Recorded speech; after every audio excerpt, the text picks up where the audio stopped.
శ్రీయకాంతాయ కళ్యాణ నిధేర్థిన శ్రీమత్ వెంకట నివాసాయ శ్రీనివాసాయ మంగళం.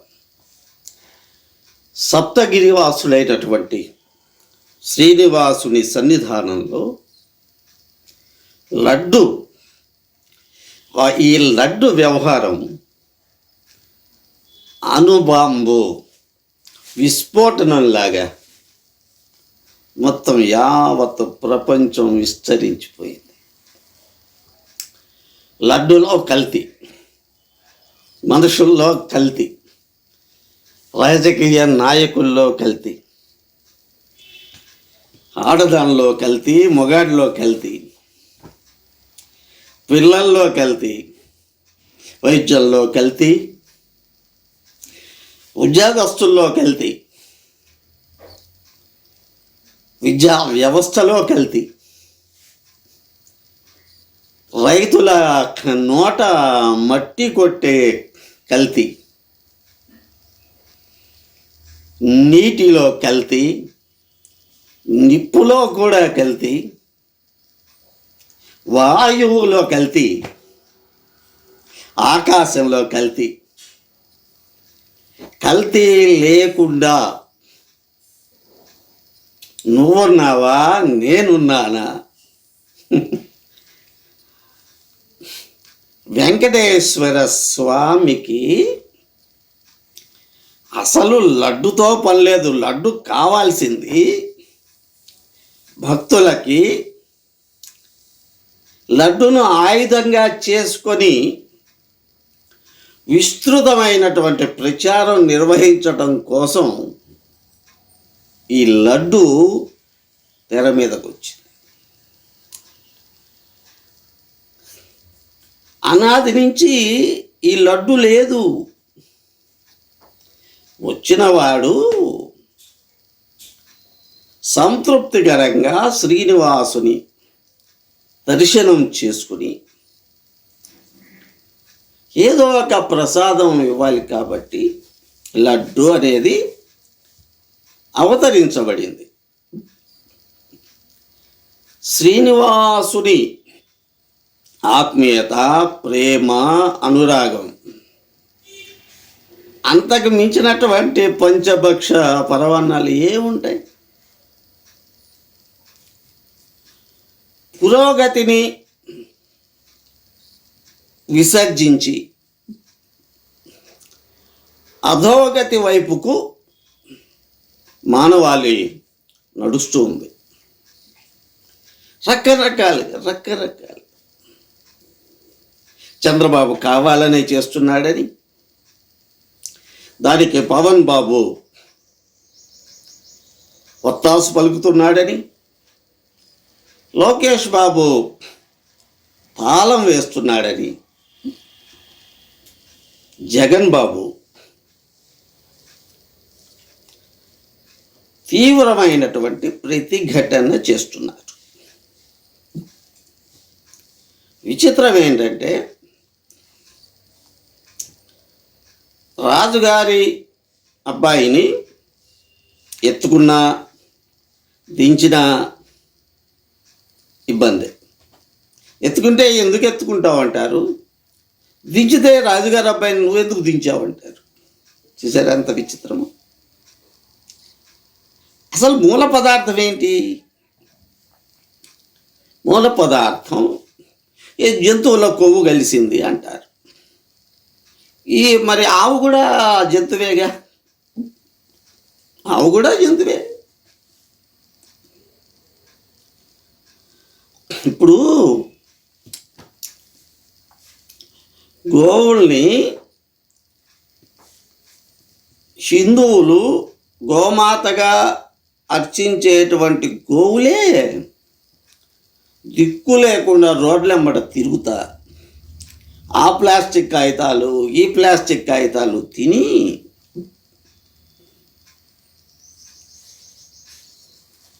ఇచ్చే పాలు, తినే తిండే కల్తీ, ఇచ్చే పాలు కల్తీ. పెద్దలకు అన్నీ తెలుసు. పెద్దలకి అన్నీ తెలుసు. కాకపోతే ఈ పెద్దవాళ్ళ అందరి నైజం ఎలా ఉంటుందంటే గుడ్డ కాల్చి మీద వేయటం. ఎవరైనా చూడండి, కల్తీ జరిగిందని వాళ్ళు కొట్టుకోవటమే తప్ప ఈ భారతదేశంలో తిరుపతి లడ్డులో కల్తీ ఉంది అన్న ఒక విషయాన్ని, సత్యాన్ని ఇంతకాలం ఇన్ని నెలలు ఇన్వెస్టిగేషన్ చేయాల్సిన అవసరం ఉందా? అంత చోటల మన శాస్త్రవేత్తలు ఈ పాటికి ఉందంటే ఉందని, లేదంటే లేదని ఎందుకు బహిర్గతం చేయలేకపోతా ఉన్నారు? నాకు తెలిసి జగన్ అనేటువంటి ఒక వ్యక్తి చచ్చినా కల్తీకి ఒప్పుకోడు. ఇటు చంద్రబాబు గారి భక్తిని, జగన్మోహన్ రెడ్డి గారి అనురక్తిని ఎవరు శంకించాల్సిన అవసరం లేదు. ఎందుకంటే ఆత్మస్వరూపమైనటువంటి పరమేశ్వరుడు, యా దేవి సర్వభూతేషు ఆత్మరూపేణ సంస్థిత, నమస్తస్థై నమస్తస్థై నమస్తస్థై నమో నమః. అరే, అందరి హృదయంలో ఉన్న ఆత్మ నేనేరా. ఇక్కడ చంద్రబాబు వెంకటేశ్వర స్వామి, జగన్ బాబు వెంకటేశ్వర స్వామి, ప్రతి వాడు వెంకటేశ్వర స్వామి. స్వామి చెప్పారు కదా, ఆత్మరూపి అయి నేను ఉన్నాను. ఇప్పుడు వెంకటేశ్వర స్వామి కొట్టుకుంటున్నారమ్మా. ఎవరికి గొడవ? చంద్రబాబుకి జగన్కి కాదు, లేకపోతే చంద్రబాబు తొత్తులకి జగన్ బాబు తొత్తులకి కాదు. వేదం చెప్పినటువంటి యథార్థాన్ని, సత్యాన్ని అవలోకనం కనుక చేసుకోగలిగితే పరమాత్మ అనేటువంటి వాడు ప్రతి వ్యక్తిలో ఆత్మరూపంలో వ్యక్తమవుతున్నాడు అనే ఒక వేదవాక్యమే కనుక సత్యం అయితే ఇప్పుడు పోరాటం జరుగుతుంది. చంద్రబాబులో ఉన్నటువంటి వెంకటేశ్వర స్వామికి, జగన్ బాబులో ఉన్నటువంటి వెంకటేశ్వర స్వామికి పోరాటం జరుగుతుంది. మిగతా ఈ జనబాహుల్యంలో హృదయాల్లో ఉన్న వెంకటేశ్వర స్వామి ఈ చోద్యం అయితే చూస్తున్నారు. చోద్యం చూస్తున్నటువంటి స్వామికి చురక వేయటం తెలీదా? ఖచ్చితంగా తెలుస్తుంది. ప్రతి దానికి ఒక సమయం కావాలి. ఎంత నాటకం ఆడుతున్నారు. కల్తీ విషయాన్ని తేల్చడం కోసం ఇన్ని నెలలు పోరాటమా, ఇన్ని నెలలు సమయాన్ని కొనసాగిస్తున్నారా? అసహ్యంగా లేదు. ఇంత అద్భుతమైనటువంటి టెక్నాలజీ ఉండి కూడా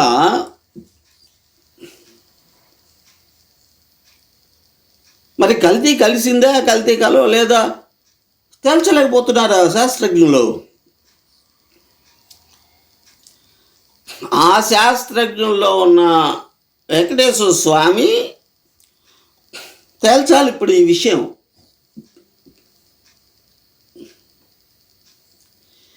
వెంకటేశ్వర స్వామి అంటే ఏదో మూడు నామాలు పెట్టించుకొని అలా పాప నిలబడి ఉన్నాడు, ఏమి మాట్లాడు, నాకు వీళ్ళు కల్తీ ఆహారం, కల్తీ లడ్డు పెడుతున్నారు, లేదు మంచి లడ్డే పెట్టాడు జగను, వీళ్ళే కావాలని రెచ్చగొడుతున్నారు, లేదు జగన్ కల్తీనే గెలిపాడు, నాకు కల్తీ తిండి పెట్టాడు అని వెంకటేశ్వర స్వామి చెప్పకుండా మౌనంగా ఎందుకున్నాడో తెలుసా? లీలా నాటక సూత్ర ఖేళనకరి. పోతన గారు ఒక అద్భుతమైనటువంటి ప్రస్తుతానికి సంబంధించినటువంటి ఒక అద్భుతమైన పద్యాన్ని చెప్పారు ఆయన. ఈ కైవల్య పదంబు చేరుటకునై చింతించదను లోక రక్షైకారంభకు భక్త పాలన కళా సంరంభకున దానవోద్రేక స్తంభకు కేలిలోల విలస దృగ్జాల సంభూత నానా కంజాత భవాండ కుంభకున్. ఎవరు వాడు? మహానందంగా నాడింభకున్. ఆడుతున్నాడు ఇప్పుడు, ఆడిస్తున్నాడు ఇప్పుడు. ఎవరిని? చంద్రబాబుని, జగన్ బాబుని. అటు పెట్టాలి అని, ఇటు పెట్టాలి అని. ఎందుకు ఆడిస్తున్నాడు? నిజాయితీ కోసం ఎవడు పోటీ పడుతున్నాడు? నన్ను అడ్డం పెట్టుకొని ఎవడు రాజకీయం చేస్తున్నాడు అనేది ఈ ఆట ఆయనకి రసవత్తరంగా ఉంది. ఎందుకు? ఆయన ఈ సమస్త చరాచర జగత్తులో ఉన్నటువంటి జీవులను బొమ్మలుగా చేసుకుని ఆడుకుంటాట, ఆడిస్తాట, ఆనందపడతాట. చూసారా ఎంత గొప్ప భావన. సో కాబట్టి ఖచ్చితంగా నిజం నీకు తెలుస్తాడు ఏడుకొండలవాడు. ఏడుకొండలవాడు సామాన్యుడు కాదు, అసామాన్యుడు. కాకపోతే ఎవరు ఏంటి అనేది స్వామికి తెలియదా? ఇక్కడ ఒక లడ్డు అనేటువంటి, నిజంగా చెప్పాలంటే లడ్డు అనేది ఒక అల్ప విషయం. ఎందుకు అల్ప విషయము? స్వామిని మించిన లడ్డు ఏది? స్వామే లడ్డు. ఇది స్వామి తినేటువంటి ఆహారంలో నిజంగా ఏమన్నా అపచారం జరిగితే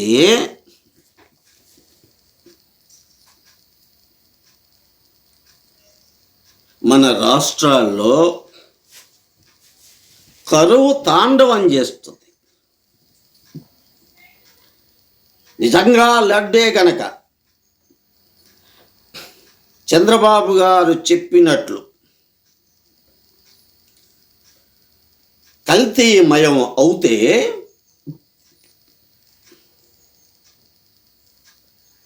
కరువు తాండవం చేస్తుంది.